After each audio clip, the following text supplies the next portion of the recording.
서울의 가장 부유한 동네 한강이 내려다 보이는 언덕 위에 위치한 권희준의 저택은 현대적인 요새와도 같았다.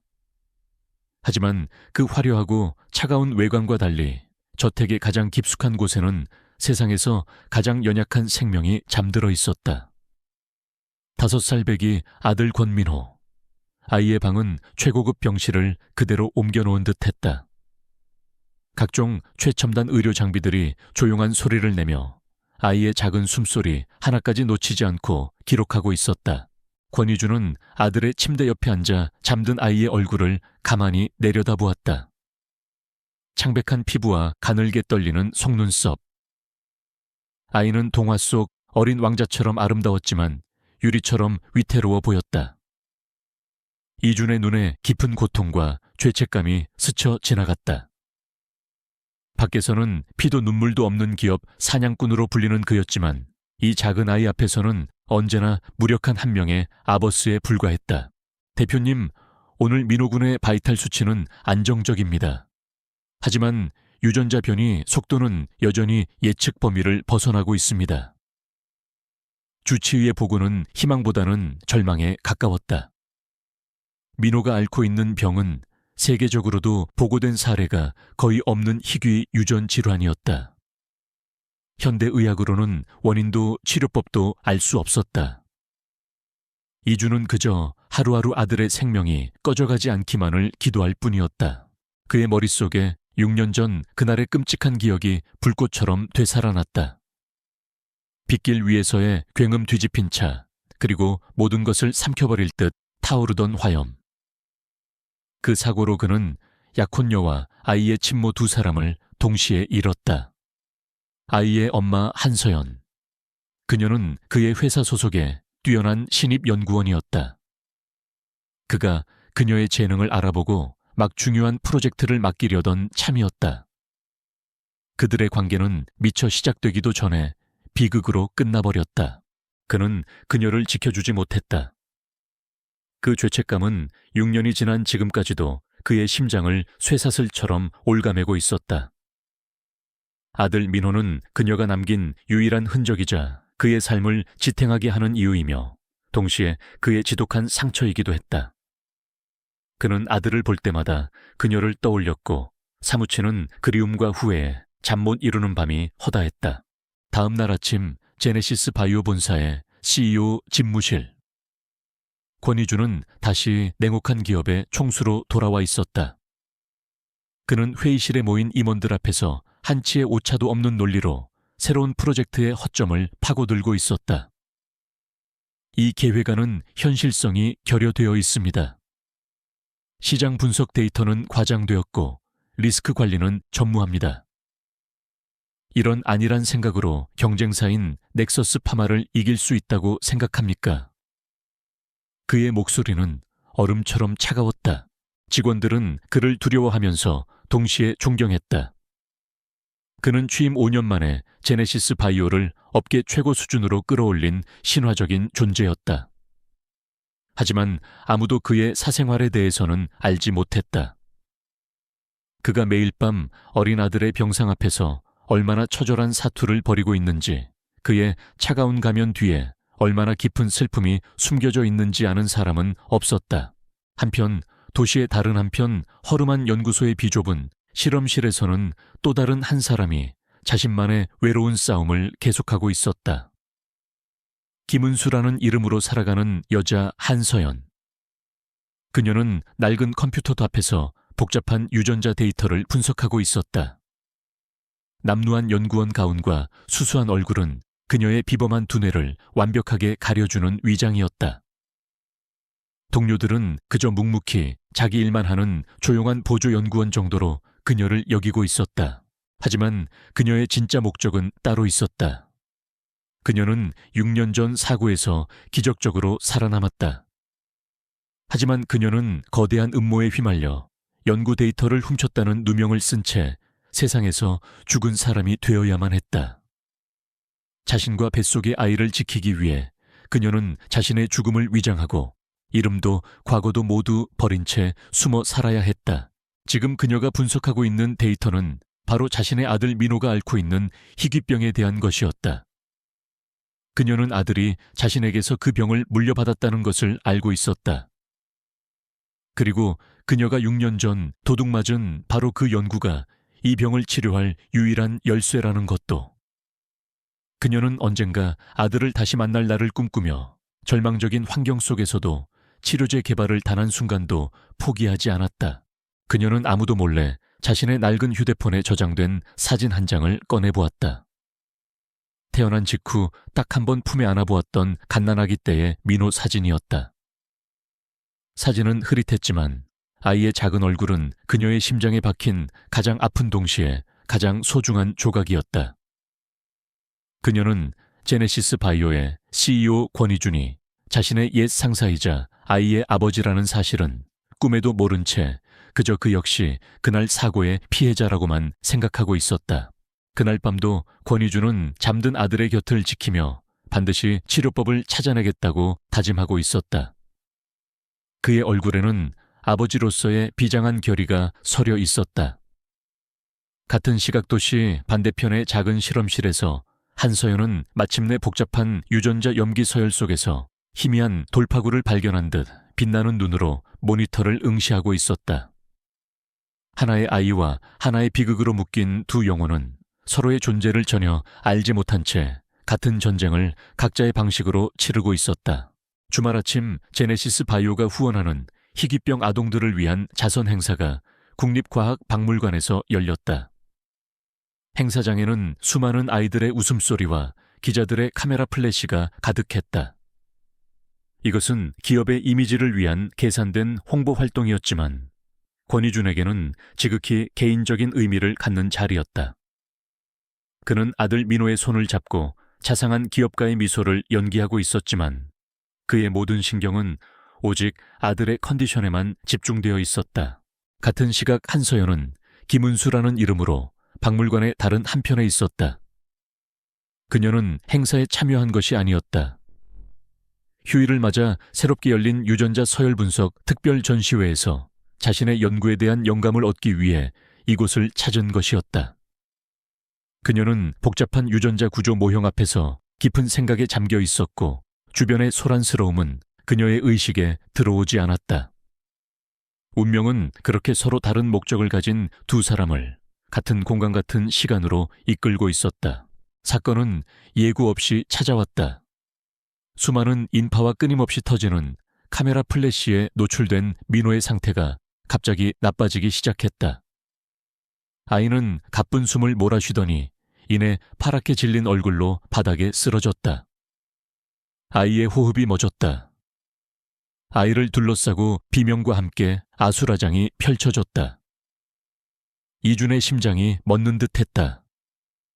그의 차가운 CEO의 가면은 산산조각이 났고 절박하게 아들의 이름을 부르짖는 한 아버지의 절규만이 남았다. 그때였다. 소란을 듣고 달려온 서연이 인파를 헤치고 아이에게 다가갔다. 그녀는 쓰러진 민호를 본 순간 온몸의 피가 차갑게 식는 것을 느꼈다. 자신의 아들이었다. 하지만 슬픔에 잠겨 있을 시간이 없었다. 그녀는 즉시 아이의 증상을 파악했다. 일반적인 응급처치로는 아이를 살릴 수 없다는 것을 이 병의 기원을 아는 그녀만이 알 수 있었다. 그녀의 모성과 과학자로서의 본능이 동시에 깨어났다. 그녀는 망설이지 않았다. 그녀는 주변의 혼란을 뚫고 권위를 실은 목소리로 외쳤다. 모두 비켜서세요. 아이의 기도가 막힙니다. 그녀의 단호한 목소리에 사람들이 길을 열었다. 그녀는 겁에 질린 이준을 향해 짧고 명료하게 지시했다. 아이를 이렇게 눕히세요. 제가 하는 걸 막지 마세요. 아이를 살릴 수 있습니다. 그녀의 눈빛에는 의심의 여지를 허락하지 않는 강한 확신이 담겨 있었다. 서연은 일반인이라면 알 수 없는 오직 이 유전 질환의 전문가만이 알 수 있는 특수한 응급처치를 시작했다. 그녀는 아이의 흉골 아래 특정 신경다발을 정확한 압력으로 자극했다. 그것은 다친 기도와 마비된 폐활량을 순간적으로 확장시키는 매우 위험하지만 유일한 방법이었다. 그녀의 손은 조금의 떨림도 없이 침착하고 정확했다. 주변의 모든 사람들이 숨을 죽이고 그녀의 손길을 지켜보았다. 마침내 아이의 입에서 희미한 기침소리와 함께 막혔던 숨이 터져 나왔다. 민호가 다시 숨을 쉬기 시작한 것이다. 바로 그때 구급대원들이 도착했다. 그들은 아이의 상태와 서연이 취한 응급처치를 보고 경악을 금치 못했다. 그것은 교과서에는 나오지 않는 대담하고 정교한 기술이었기 때문이다. 아드레날린이 가라앉자 서연은 자신이 무슨 짓을 했는지 깨달았다. 그녀는 자신의 정체를 드러낼 뻔했다. 그녀는 사람들의 시선이 쏠리기 전에 조용히 그 자리를 빠져나가려 했다. 하지만 그녀의 팔을 붙잡는 강한 힘이 있었다. 바로 권희준이었다. 그는 안정을 되찾은 아들을 품에 안은 채 그녀를 뚫어질 듯이 쳐다보고 있었다. 그의 눈에는 감사함과 함께 날카로운 호기심이 가득했다. 당신 대체 누구요? 어떻게 이런 방법을 알고 있는 겁니까? 그의 목소리는 낮았지만 그 안에는 거절할 수 없는 힘이 실려 있었다. 서연은 당황하며 시선을 피했다. 그녀는 김은수로서 과거 소아 응급 연구 분야에서 일한 적이 있다고 얼버무렸다. 하지만 이주는 그런 애매한 대답에 만족할 수 없었다. 그는 자신의 아들을 죽음의 문턱에서 구해낸 이 기적 같은 존재를 절대로 놓칠 수 없었다. 그는 충동적이지만 동시에 자신의 인생에서 가장 절박한 결정을 내렸다. 그는 그녀에게 거부할 수 없는 제안을 했다. 당신이 지금 무슨 일을 하는지는 상관없소. 지금 받는 연봉의 10배, 20배를 주겠소. 내 아들의 개인 간병인이 되어주시오. 원하는 금액을 말하시오. 제발 거절하지만 말아주시오. 서연은 그의 제안에 망연자실했다. 그녀는 권력의 정점에 선 한 남자의 절박한 얼굴과 그의 품에 안겨 가쁘게 숨을 쉬고 있는 자신의 아이를 번갈아 보았다. 매일 아들의 곁에 있을 수 있는 기회. 그것은 너무나도 달콤하지만 동시에 자신의 모든 것을 파괴할 수도 있는 위험한 유혹이었다. 그녀의 인생을 송두리째 바꿀 수 있는 운명적인 제안 앞에서 그녀는 아무런 대답도 할 수 없었다. 권희준의 제안은 한서연의 삶을 뒤흔드는 거대한 파문이었다. 그녀는 자신의 허름한 연구실로 돌아와 며칠 밤낮을 고뇌에 휩싸였다. 이성적으로는 절대 받아들여서는 안 될 제안이었다. 권희준의 곁으로 가는 것은 자신의 정체가 발각될 위험을 자초하는 일이었다. 그것은 6년간 자신을 쫓고 있는 거대한 어둠을 자신의 아들에게까지 끌어들이는 위험천만한 도박이었다. 그녀는 다시 모든 것을 잃을 수도 있었다. 하지만 그녀의 심장은 이성의 경고를 무시한 채 미친 듯이 뛰고 있었다. 아들의 곁에 있을 수 있는 기회. 매일 아들의 얼굴을 보고 목소리를 듣고 숨결을 느낄 수 있는 기회. 지난 6년간 꿈속에서만 그려왔던 순간이었다. 게다가 그녀의 연구는 결정적인 단계에서 자금과 장비 부족이라는 벽에 부딪혀 있었다. 권희준의 저택에 갖춰진 최첨단 의료시설은 그녀의 연구 속도를 몇 년은 앞당겨 줄 수 있을 터였다. 결국 과학자로서의 사명감과 어머니로서의 절박한 사랑이 그녀의 두려움을 이겼다. 이것은 단순히 아들을 보고 싶은 욕심이 아니었다. 아들을 살리기 위한 유일한 길이었다. 그녀는 떨리는 손으로 수화기를 들어 그의 비서실에 전화를 걸었다. 그리고 그의 제안을 받아들이겠다고 담담하지만 단호한 목소리로 대답했다. 그녀는 그렇게 호랑이 굴로 제 발로 걸어 들어가기로 결심했다. 며칠 후 서연은 낡은 가방 하나만을 든 채 권희준의 저택에 도착했다. 거대한 철문이 열리고 웅장한 저택의 모습이 드러났을 때 그녀는 잠시 숨을 멈췄다. 모든 것이 차갑고 거대하며 비인간적으로 느껴졌다. 이곳에서 그녀는 자신의 정체를 숨긴 채 아들의 간병인으로 살아가야 했다. 그녀의 새로운 삶이 시작되는 곳이었다. 권희준은 그녀를 지극히 사무적인 태도로 맞이했다. 그는 그녀에게 계약서를 내밀었다. 계약 내용은 간단했다. 오직 권민호 군의 건강관리만을 책임지며 어떠한 사적인 질문이나 행동도 금지한다는 것이었다. 그는 그녀가 뛰어난 능력을 가진 의료인일 뿐 그 이상도 그 이하도 아니라는 점을 명확히 했다. 명심하시오. 당신은 내 아들을 위한 고용인일 뿐이오. 그 선을 넘지 마시오. 서연은 말없이 계약서에 서명했다. 그녀 역시 그와의 사적인 관계는 원치 않았다. 그녀의 목적은 오직 하나 아들의 곁에서 치료제를 완성하는 것뿐이었다. 그녀는 곧바로 민호의 방으로 안내되었다. 침대에 힘없이 누워있던 아이는 낯선 사람의 등장에 경계심을 보였다. 하지만 그녀의 얼굴을 본 순간 아이의 눈이 동그랗게 커졌다. 아이의 눈빛 속에서 낯설미 아닌 기묘한 편안함과 안도감이 피어올랐다. 민호는 작은 손을 뻗어 그녀의 옷자락을 잡았다. 그 작은 온기가 전해지는 순간 서연은 지난 6년간 굳게 닫아두었던 감정의 댐이 무너져 내리는 것을 느꼈다. 눈물이 쏟아질 것 같았지만 그녀는 이를 악물고 참아냈다. 그녀는 아들의 손을 마주 잡으며 애써 미소를 지었다. 그녀의 심장은 터질 듯한 사랑과 들키고 싶지 않은 슬픔으로 아우성치고 있었다. 그날 이후 기적 같은 변화가 일어나기 시작했다. 서연의 전문적인 보살핌 아래 민호의 상태는 눈에 띄게 좋아졌다. 그녀는 기존의 치료법을 미세하게 조정했고 아이의 심리적 안정을 위해 최선을 다했다. 항상 낯가림이 심하고 까다로웠던 민호는 유독 그녀의 품에서는 안정을 찾았고 웃음과 말수가 늘어났다. 아이는 항상 은수 선생님을 찾았고 그녀의 곁을 떠나려 하지 않았다. 이주는 아들의 긍정적인 변화에 안도하면서도 이 모든 상황을 의심의 눈초리로 지켜보았다.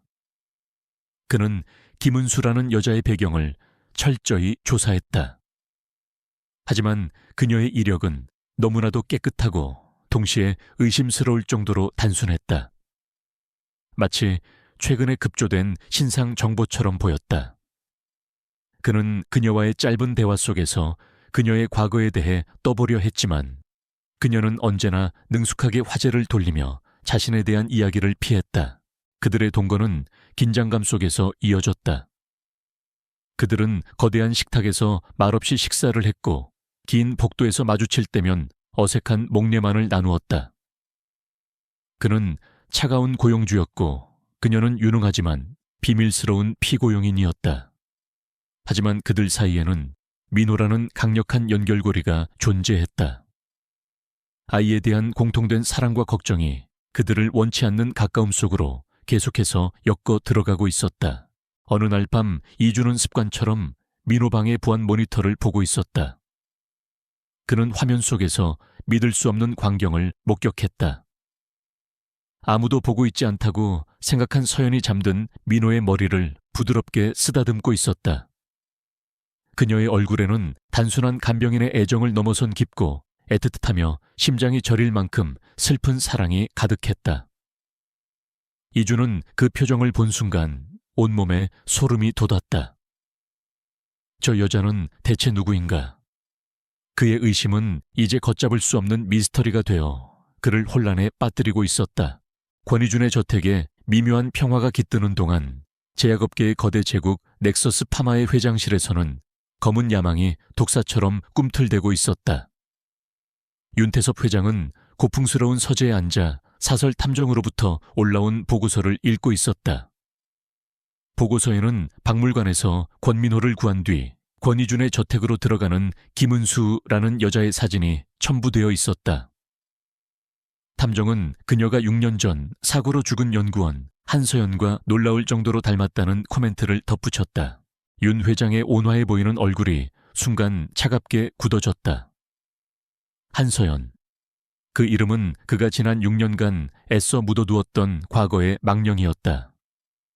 6년 전 한서연의 혁신적인 유전자 치료 연구는 넥서스 파마의 주력 상품들을 하루아침에 구식으로 만들어버릴 수 있는 위협적인 존재였다. 그는 그녀의 연구를 훔치고 그녀를 업계에서 매장시키기 위해 산업 스파이라는 누명을 씌웠다.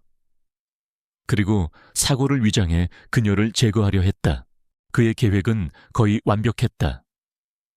하지만 자신의 외동딸 수아 권희준의 약혼녀가 그 채 동승하면서 모든 것이 꼬여버렸다. 그는 딸의 죽음이라는 비극을 자신의 범죄를 가리고 세상의 동정을 사는데 이용했다. 이제 와서 한서연이 살아있을지도 모른다는 가능성은 그가 공들여 쌓아 올린 모든 것을 무너뜨릴 수 있는 거대한 위협이었다. 그는 이 위험한 불씨를 당장 제거해야만 했다. 하지만 그는 섣불리 움직일 수 없었다. 직접적인 공격은 오히려 의심을 살 수 있었다. 그는 대신 권희준과 제네시스 바이오를 흔들어 숨어있는 쥐를 스스로 굴 밖으로 나오게 만드는 방법을 택했다. 그는 즉시 자신의 제국이 가진 모든 힘을 동원하여 제네시스 바이오를 향한 전방위적인 공격을 개시했다. 공격은 치밀하고 무자비했다. 윤 회장은 막대한 자금력을 이용해 제네시스 바이오의 주식을 공매도하고 금융계 악성 루머를 퍼뜨려 투자자들의 불안을 조장했다. 동시에 업계 최고의 헤드헌터를 동원해 제네시스 바이오의 핵심 연구 인력과 임원들을 빼내오기 시작했다. 회사는 내부에서부터 흔들리기 시작했다. 그의 공격은 여기서 그치지 않고 제네시스의 주력 제품 생산에 필요한 핵심 원료의 공급망까지 방해했다. 권희준은 즉시 이 모든 것이 단순한 시장의 변동이 아닌 넥서스 파마의 계획적인 공격임을 간파했다. 그는 연이어 터지는 비상사태를 해결하기 위해 밤낮 없이 일해야 했다. 그는 냉철한 판단력과 과감한 결단력으로 적의 공격을 막아냈지만 회사가 입는 타격은 실로 막대했다. 저택으로 돌아오는 그의 발걸음은 청은망은 무거웠고 집안의 공기는 이전보다 훨씬 더 무겁고 긴장감에 휩싸였다. 기업 간의 전쟁은 저택 안의 작은 아이에게까지 영향을 미쳤다.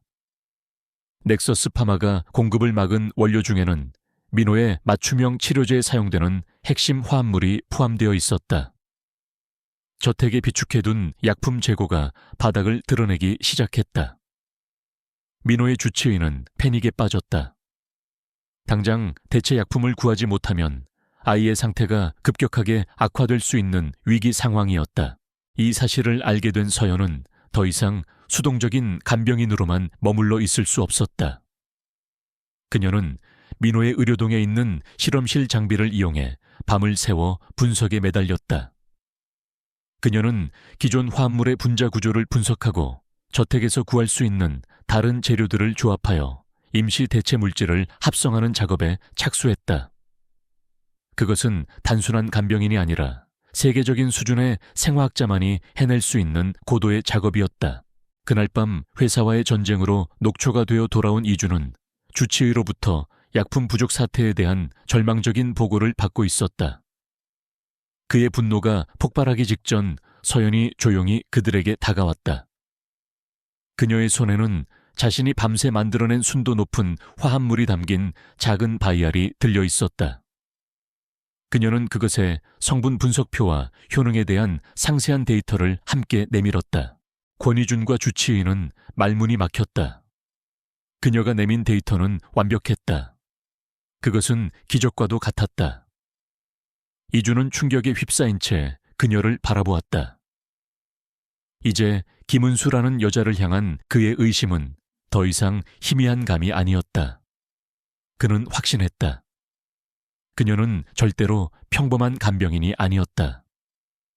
그녀의 정체는 이제 단순한 개인적인 호기심의 대상을 넘어 자신의 회사와 아들의 생존과 직결된 중대한 미스터리가 되었다. 한서연이 만들어낸 기적의 약품은 권희준의 의심에 불을 지폈다. 그는 더 이상 그녀의 정체를 모른 척할 수 없었다. 그는 그날 밤 서재에서 그녀와 마주 앉았다. 그는 단도직입적으로 물었다. 김은수 씨, 당신 대체 누구요? 평범한 간병인이나 연구 보조원이 아니라는 건 이제 확실하군. 그의 날카로운 시선이 그녀의 모든 것을 꿰뚫어 보는 듯했다. 서연은 이미 이 순간을 예상하고 있었다. 그녀는 준비해둔 진실과 거짓이 교묘하게 섞인 이야기를 꺼내놓았다. 한때는 촉망받는 생화학 박사 과정 학생이었지만 집안의 빚과 비극적인 사고로 모든 것을 포기하고 저임금 연구직을 전전하며 살아왔다는 이야기. 그녀의 이야기에는 슬픔과 체념이 진솔하게 묻어나와 듣는 이로 하여금 동정심을 느끼게 했다. 이주는 그녀의 말을 온전히 믿지는 않았지만 더 이상 추궁할 명분은 없었다. 하지만 그날 이후 저택의 공기는 미묘하게 변했다. 이주는 이제 끊임없이 그녀를 관찰하기 시작했다. 그는 마치 복잡한 퍼즐을 맞추듯 그녀의 사소한 행동 하나하나에서 과거의 조각들을 찾아내려 애썼다. 그리고 기억의 파편들은 그의 예상치 못한 순간에 모습을 드러내기 시작했다. 어느 날 오후 서연은 민호와 함께 복잡한 과학 퍼즐을 맞추고 있었다. 그녀는 무심코 6년 전 실험실에서 자주 흥얼거리던 희귀한 클래식 곡을 콧노래로 불렀다. 사고 전날 그녀의 흥얼거림을 들었던 이주는 순간 데자뷰에 휩싸였다. 그는 어디선가 이 멜로디를 분명 들어본 적이 있었다. 그의 미간이 미세하게 좁혀졌다. 또 다른 날에는 민호의 치료 방향을 두고 주치의와 대화하던 중 그녀가 무심코 전문적인 용어를 사용했다. 그것은 6년 전 한서연이 이끌던 프로젝트에서만 사용되던 고유의 연구 프레임워크와 관련된 단어였다. 그 단어를 듣는 순간 이준의 눈빛이 날카로워졌다. 단순한 우연이라고 하기에는 너무나도 기묘한 일치였다. 그의 머릿속에서 경고등이 울리기 시작했다. 결정적인 순간은 민호가 악몽을 꾸고 울며 깨어난 밤에 찾아왔다. 서연은 아이를 품에 안고 부드럽게 달래주었다. 그녀는 자신도 모르게 6년 전 뱃속의 아기를 위해 지어두었던 태명을 속삭였다. 괜찮아 나의 아기별. 그 애칭은 그녀가 과거에 딱 한 번 이준에게 스치듯이 말했던 것이었다. 그 단어를 듣는 순간 이준의 심장이 쿵 하고 내려앉았다. 이제 더 이상 우연의 일치로 넘길 수 없었다. 이준은 당장 자신의 최측근인 보안총괄실장에게 연락했다. 그는 6년 전 교통사고와 관련된 모든 원본 자료를 다시 가져오라고 지시했다. 사진 증인 진술 부검 보고서까지 단 하나도 빠짐없이. 그는 자신의 손으로 직접 이 모든 미스터리를 처음부터 다시 파헤치기로 결심했다. 한편 서연 역시 자신만의 전쟁을 치르고 있었다. 그녀는 이준이 제공해준 향상된 연구 환경을 이용해 넥서스 파마의 동향을 주시하고 있었다. 그러던 중 그녀는 넥서스 파마가 신약 NXG7의 출시를 알리는 보도자료와 특허 출원 서류를 발견했다. 서류에 명시된 분자 구조와 작용 기전을 본 순간 그녀의 피가 차갑게 식었다. 그것은 명백히 자신의 연구였다. 윤태섭 회장이 자신의 연구를 훔쳐 세기의 발명품으로 둔갑시키려 하고 있었다. 늦은 밤 이주는 보안실장이 가져온 6년 전 사고 파일을 검토하고 있었다. 그는 끔찍한 사고 현장 사진과 빽빽한 보고서를 넘기며 과거에 수사관들이 놓쳤던 몇 가지 결정적인 허점들을 발견했다. 차량의 화재는 일반적인 사고보다 훨씬 더 빠르고 뜨겁게 번졌는데 이는 촉진제가 사용되었을 가능성을 시사했다. 유일한 목격자는 사고 직후 거액의 돈을 입금받은 기록이 있었다. 무엇보다 한서연의 신원은 치과 기록으로 확인되었지만 당시 화재의 규모를 고려할 때 그것은 거의 불가능에 가까운 일이었다. 이준의 머릿속에서 끔찍한 가설이 떠올랐다. 그 사고는 우연이 아니라 철저하게 계획된 살인 사건이었을지도 모른다는 것. 그리고 그 배후에는 그의 뇌리에 윤태섭 회장의 위선적인 얼굴이 스쳐 지나갔다. 같은 시각 서연은 윤태섭이 자신의 죽음을 발판 삼아 인류의 구원자인 척 연기하려 한다는 사실에 차가운 분노를 느끼고 있었다. 각자의 조사 끝에 두 사람은 마침내 같은 결론에 도달했다. 모든 비극의 배후에는 윤태섭이라는 거대한 악마가 있었다. 이주는 한서연의 6년 전 인사기록 카드 사진을 꺼내 들었다. 그리고 지금 아들의 방 옆에서 잠들어 있을 김은수의 얼굴을 떠올렸다. 시간과 고난이 그녀의 모습을 바꾸어 놓았지만 그 윤곽 속에는 분명 한서연이 존재했다. 아직 100% 확신할 수는 없었지만 그의 마음속에 터무니없지만 강렬한 의심의 씨앗이 뿌려졌다. 서연 역시 결심을 굳혔다. 그녀는 윤태섭이 자신의 연구와 죽음을 이용해 부와 명예를 얻도록 내버려 둘 수 없었다. 그를 막아야만 했다. 모든 것을 걸고서라도 한서연은 더 이상 기다릴 수 없었다. 그녀는 권희준에게 정식으로 면담을 요청했다. 그들이 마주 앉은 서재의 공기는 이전과는 완전히 달랐다. 더 이상 고용주와 피고용인 사이에 어색함이 아니었다. 그것은 공동의 적을 앞에 둔 두 동맹 사이에 팽팽한 긴장감이었다. 서연은 자신이 알아낸 모든 것을 그에게 털어놓았다. 물론 자신의 진짜 정체는 숨긴 채였다. 그녀는 자신이 김은수라는 한 명의 연구원으로서 넥서스 파마의 신약 NXG7이 도난당한 연구 데이터에 기반하고 있다는 사실을 발견했다고 설명했다. 그리고 그 도난당한 연구가 바로 권민호의 병을 치료할 수 있는 유일한 열쇠라고 밝혔다. 그녀의 이야기는 그가 지난 며칠간 품어왔던 의심과 정확하게 일치했다.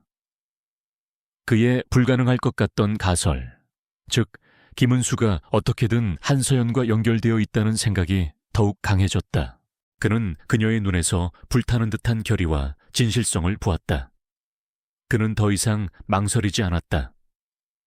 자신의 아들을 살리기 위해서, 그리고 6년 전의 비극에 대한 진실을 파헤치기 위해서 그는 이 미스터리한 여자의 손을 잡기로 결심했다. 그는 자신의 모든 것을 걸고 위험한 도박에 뛰어들기로 했다. 내가 어떻게 하면 되겠소? 그의 질문은 모든 것을 함께하겠다는 무언의 약속이었다. 그날 이후 권희준의 저택 지하에 있는 비밀 벙커는 그들의 전쟁지휘 본부가 되었다. 그는 공식적인 경로를 통하지 않고 자신이 절대적으로 신뢰하는 소수의 전문가들로 구성된 비밀팀을 소집했다. 업계에서 전설로 불리다 은퇴한 화이트햇 해커, 그리고 기업 스파이 활동의 베테랑이 그의 부름에 응했다. 그들의 목표는 단 하나 철옹성으로 알려진 넥서스 파마의 데이터 센터에 잠입하여 원본 연구 데이터를 빼내는 것이었다. 작전 계획의 핵심은 서연이었다. 그녀는 6년 전 자신이 직접 설계했던 넥서스 파마의 구형 연구 서버 구조를 누구보다 잘 알고 있었다. 그녀는 자신이 비상시를 대비해 몰래 만들어 두었던 오직 자신만이 아는 작은 뒷문, 즉 백도의 존재를 기억해냈다. 그들의 유일한 희망은 최첨단 보안 시스템을 뚫고 구형 서버의 그 작은 뒷문에 도달하는 것이었다. 해커는 넥서스 파마의 복잡한 방화벽을 우회하여 구형 서버로 가는 길을 만드는 임무를 맡았다. 스파이 전문가는 필요할 경우 물리적인 보안 시스템을 교란하고 주의를 끄는 역할을 담당했다. 그리고 권희준은 이 모든 작전을 지휘하며 필요한 모든 자원과 정보를 제공하는 총사령관이었다. 그들은 완벽한 팀을 이루었다. 작전을 계획하는 과정에서 그들은 윤태섭 회장의 추악한 민낯을 추가로 발견하게 되었다. 그는 아직 불안정한 상태의 미완성 신약을 개발도상국의 가난한 환자들을 대상으로 불법적인 임상시험을 자행하고 있었다. 수많은 사람들이 심각한 부작용으로 고통받고 있었다. 그들의 임무는 이제 단순한 기업 정의 구현을 넘어 무고한 생명을 구하는 인도주의적인 차원으로 격상되었다. 그들의 결의는 더욱 단단해졌다. 작전 개시 전날 밤 이주는 지휘본부에서 모니터에 떠있는 민호의 사진을 바라보는 서연을 발견했다. 두 사람 사이에는 조용한 유대감이 흘렀다. 그는 그녀에게 진심으로 고맙다고 말했다. 그녀는 오직 민호를 위해서 이 모든 것을 하는 것이라고 대답했다. 그의 마음속에서는 그녀가 한서연이라는 확신이 거의 굳어졌지만 그는 묻지 않았다. 진실을 확인할 시간은 이 전쟁이 끝난 후로 미루기로 했다. 마침내 운명의 밤이 찾아왔다. 팀원들은 지하 지휘 본부에 모두 모였다. 스크린에는 복잡한 코드와 건물 설계도가 가득했다. 해커가 분주하게 키보드를 두드리기 시작했다. 모두가 숨을 죽이고 그의 손가락을 지켜보았다. 잠시 후 그가 낮은 목소리로 말했다. 외부 방화벽 돌파 성공. 지금부터 내부망으로 진입한다. 작전의 첫 단계는 성공이었다. 하지만 가장 위험한 구간은 아직 시작되지도 않았다. 지휘 본부의 공기는 손에 잡힐 듯한 긴장감으로 가득했다. 무자비한 적을 상대로 한 그들의 위험천만한 작전이 마침내 본격적으로 시작된 것이었다.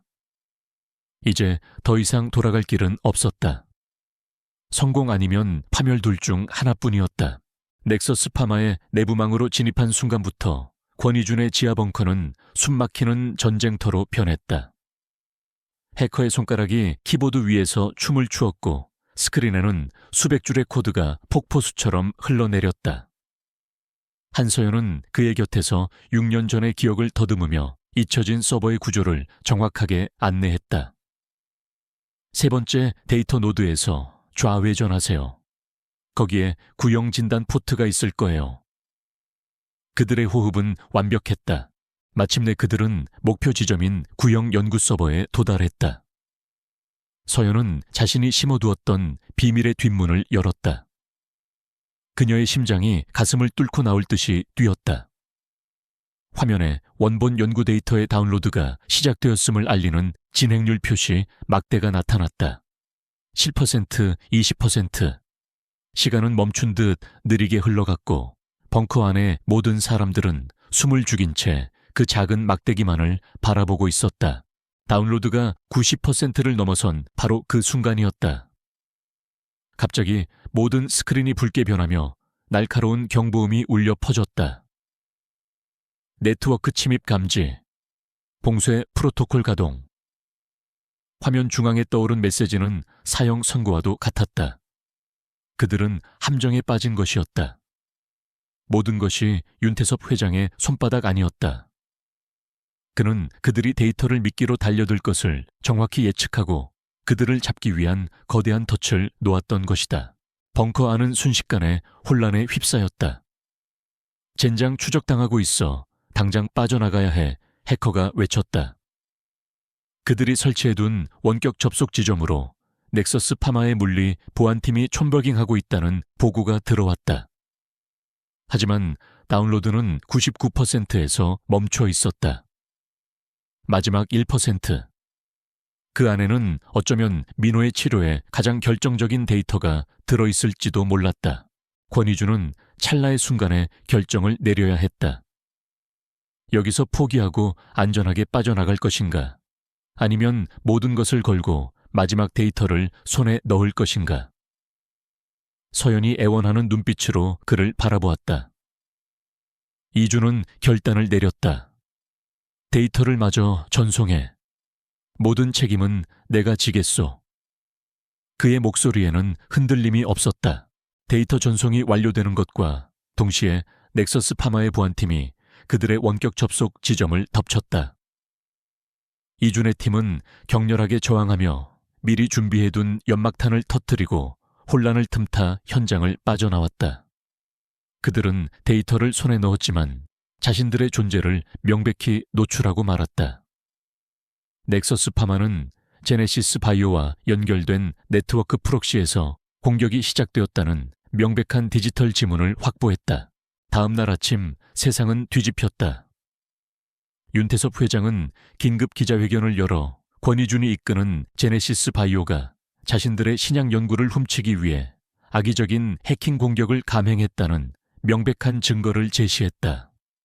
그는 비극적인 사고로 아내를 잃고 홀로 아들을 키우는 비운의 경영자에서 경쟁사를 파멸시키기 위해 범죄도 서슴지 않는 파렴치한 범죄자로 권희준을 둔갑시켰다.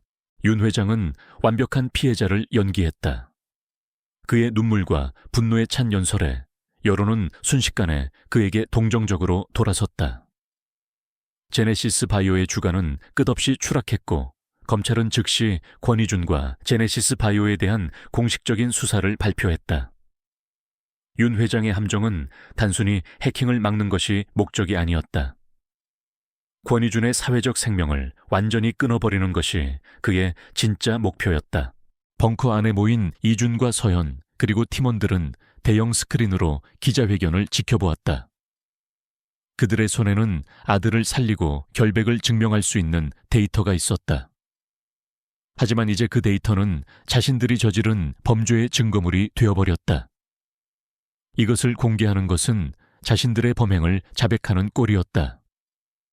그들은 전투에서는 이겼지만 전쟁에서는 패배한 것처럼 보였다. 윤태섭의 거대한 덫이 그들의 목을 완벽하게 조여오고 있었다. 윤태섭 회장의 기자회견이 끝난 후 지하 벙커의 공기는 납처럼 무겁게 가라앉았다. 그들은 승리했지만 동시에 완벽하게 패배했다. 이제 몇 시간 안에 검찰이 들이닥칠 것이고 모든 것은 끝장날 터였다. 권희준은 자신의 인생에서 가장 거대한 위기 앞에 서 있었다. 그의 회사, 그의 자유, 그리고 아들의 미래까지 모든 것이 벼랑 끝에 몰려 있었다. 이 극한의 압박감 속에서 그는 마침내 한서연 아니 김은수와 마주했다. 그의 목소리는 낮았지만 그 안에는 강철 같은 무게가 실려 있었다. 이제 시간이 없소. 나는 당신이 들려준 절반의 진실을 믿고 내 모든 것을 걸었소. 이제는 전부를 알아야겠소. 당신 대체 누구요? 그리고 이 연구가 대체 무엇이기에 다시 죽을 위험까지 감수하는 거요? 서연은 이제 더 이상 숨을 곳도 숨길 이유도 없다는 것을 알았다. 그녀는 깊은 숨을 내쉬고 마침내 6년간 묻어두었던 자신의 진짜 이름을 꺼냈다. 제 진짜 이름은 한서연입니다. 그 이름이 벙커의 정적 속을 파고들었다.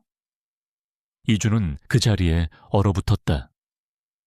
그의 머릿속을 스쳐 지나갔던 모든 의심과 퍼즐 조각들이 마침내 하나의 그림으로 완성되는 순간이었다. 그녀는 모든 것을 털어놓았다. 자신이 그의 약혼녀의 친구가 아닌 그가 직접 스카우트했던 신입연구원이었다는 사실부터, 그리고 민호는 그들이 프로젝트 성공을 축하하던 그날 밤 술과 스트레스에 지쳐있던 그와 단 하룻밤의 인연으로 생긴 아이라는 충격적인 진실까지. 그는 거의 기억하지 못하는 밤이었지만 그녀에게는 인생을 바꾼 운명의 밤이었다. 그녀는 당시 자신의 스승이었던 윤태섭 회장이 그녀의 혁신적인 연구와 임신 사실을 알게 된 후 어떻게 돌변했는지 설명했다. 그는 그녀의 연구를 훔치기 위해 누명을 씌웠고 그의 딸 수아가 모든 진실을 알게 되자 두 사람을 모두 제거하기 위해 교통사고를 위장한 살인을 계획했다. 그녀는 기적적으로 살아남아 자신의 죽음을 위장하고 빼앗긴 아들의 치료제를 만들기 위해 지금껏 어둠 속에서 살아왔던 것이다. 모든 진실은 거대한 해일이 되어 이준을 덮쳤다. 충격, 죄책감, 그리고 배신감. 그가 단순한 사고의 피해자라고 믿었던 한서연이 바로 그의 눈앞에 서 있는 여자이자 자신의 아이를 낳은 엄마였다.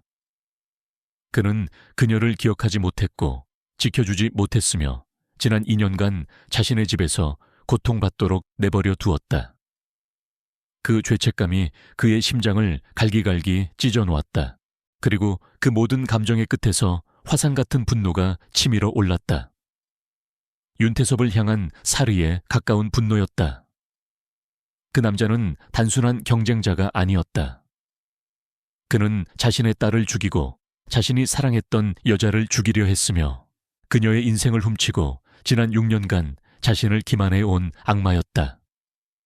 이준의 눈빛이 차갑고 위험하게 변했다. 진실은 그를 무너뜨리지 않았다. 오히려 그를 더욱 단단하게 만들었다. 그의 싸움은 이제 회사를 위한 것이 아니었다. 그것은 서연을 위해, 아들을 위해, 그리고 억울하게 죽어간 옛 약혼녀의 명예를 위한 지극히 개인적인 복수극이 되었다. 그는 서연을 바라보았다. 이제 그녀는 더 이상 미스터리한 피고용인이 아닌 그의 파트너이자 아이의 엄마였다. 그자가 우리에게서 모든 것을 빼앗아 갔소. 이제 우리가 모든 것을 되찾아올 차례요. 그의 목소리는 위험할 정도로 침착했다. 두 사람은 마침내 하나의 목표를 가진 완벽한 동맹이 되었다. 그들은 훔쳐낸 데이터를 법정에서 직접적인 증거로 사용할 수는 없었다. 하지만 그 데이터에서 얻은 지식을 무기로 사용할 수는 있었다. 서연은 원본 데이터를 통해 넥서스 파마의 신약 NXG7이 가진 치명적인 부작용을 정확히 파악해냈다. 그들의 새로운 계획은 세상에서 가장 주목받는 무대, 바로 NXG7의 글로벌 신약 발표회에서 이 모든 진실을 폭로하는 것이었다. 바로 그때 벙커의 육중한 철문에 거칠게 문을 두드리는 소리가 울려 퍼졌다.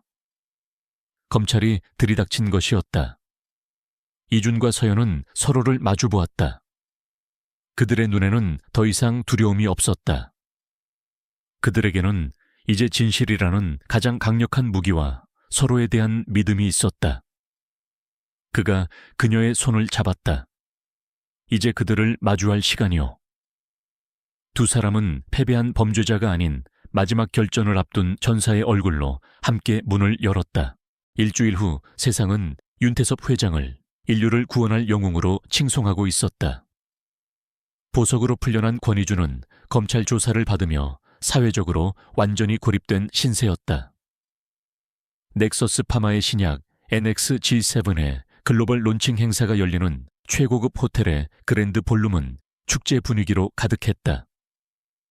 전 세계의 언론과 투자자 그리고 의학계의 저명 인사들이 윤 회장의 위대한 업적을 축하하기 위해 모여들었다. 윤태섭 회장은 스포트라이트를 받으며 단상에 올랐다.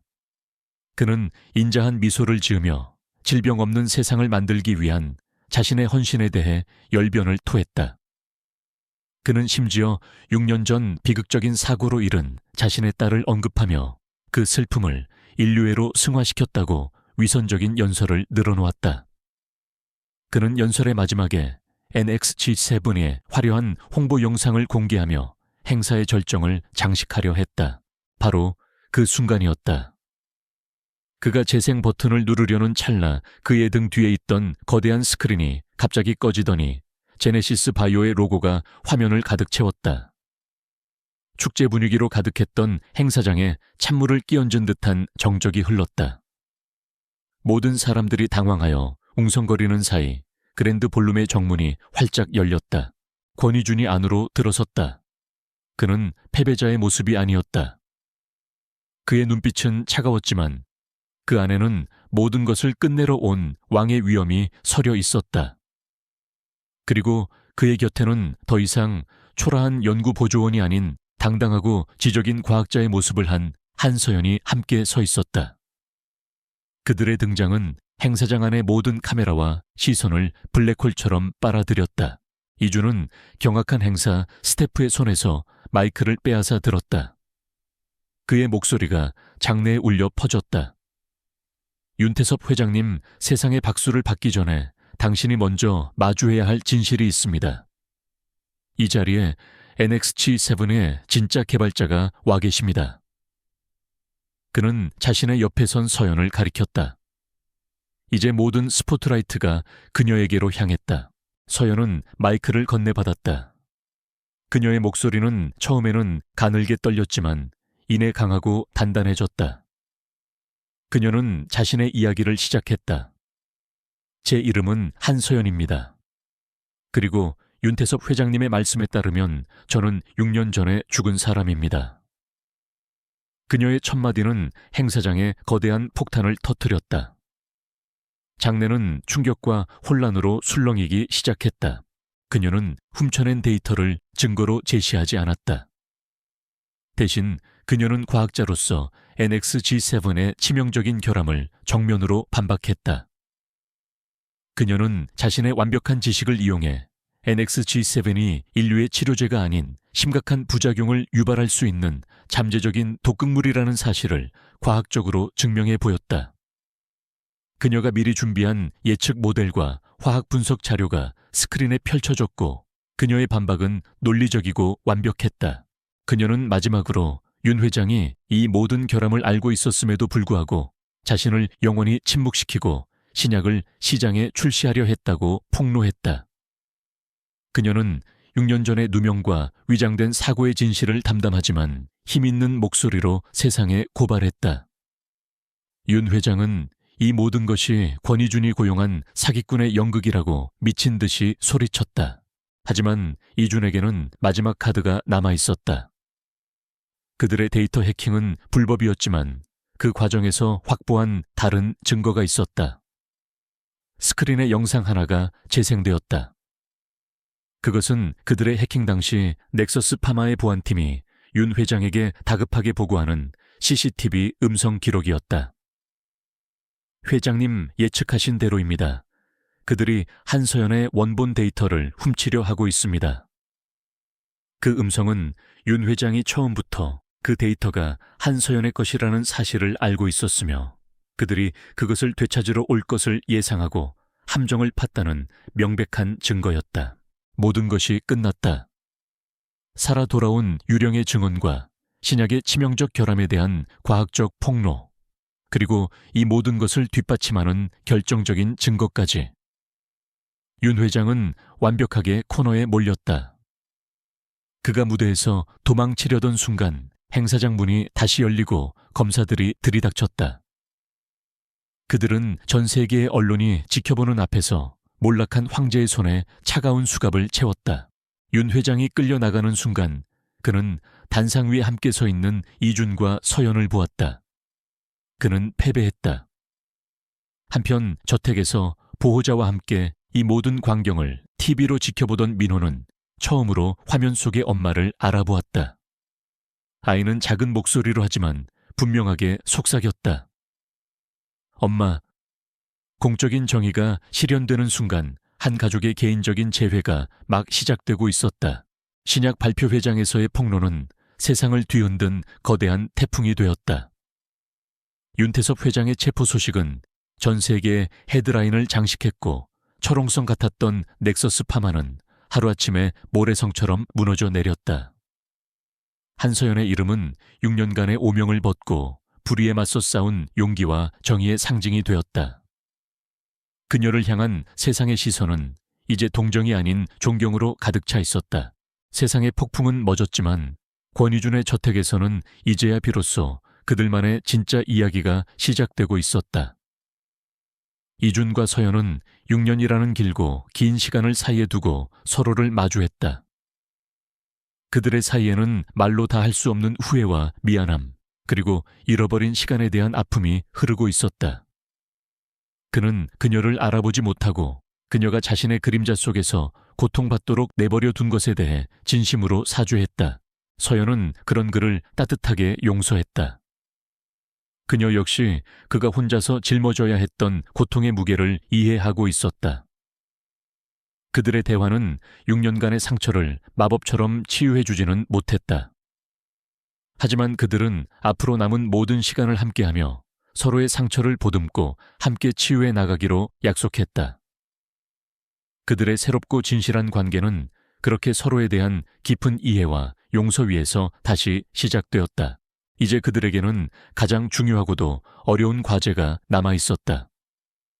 바로 아들 민호에게 모든 진실을 이야기해주는 것이었다. 그들은 조심스럽게 그리고 천천히 아이에게 다가갔다. 서연은 더 이상 이 은수 선생님이 아닌 오직 엄마로서 아이와 시간을 보냈다. 아이는 이미 오래전부터 알고 있었다는 듯 너무나도 자연스럽게 그녀의 품에 안겼다. 어느 따뜻한 오후 그들은 민호에게 엄마가 아주 오랫동안 아파서 멀리 여행을 떠났다가 이제 민호를 보기 위해 건강해져서 돌아왔다고 설명해 주었다. 아이는 그 말을 다 이해하지는 못했지만 자신을 바라보는 엄마의 눈빛 속에서 세상에서 가장 따뜻한 사랑을 느낄 수 있었다. 아이는 서연의 목을 꼭 껴안으며 처음으로 분명하게 불렀다. 엄마. 그 한마디에 6년간의 모든 슬픔이 눈 녹듯이 사라졌다. 모든 것을 되찾은 서연은 제네시스 바이오의 신설된 특별연구부서의 총괄 책임자가 되었다. 이주는 그녀의 연구를 위해 모든 지원을 아끼지 않았다. 그들은 이제 각자의 자리에서 외롭게 싸우는 것이 아니었다. 뛰어난 과학자와 유능한 경영자로서, 그리고 아이의 부모로서 그들은 완벽한 파트너가 되어 함께 미래를 만들어가기 시작했다. 마침내 그녀의 잃어버렸던 연구는 아들을 위한 완벽한 치료제로 완성되었다. 민호가 첫 치료제를 투여받는 날, 이준과 서연은 아이의 양손을 꼭 잡고 그 모습을 지켜보았다. 주사기를 통해 아이의 몸속으로 들어가는 약물은 단순히 병을 치료하는 것을 넘어 그들 가족의 아픈 과거를 치유하고 새로운 미래를 여는 희망의 상징이었다.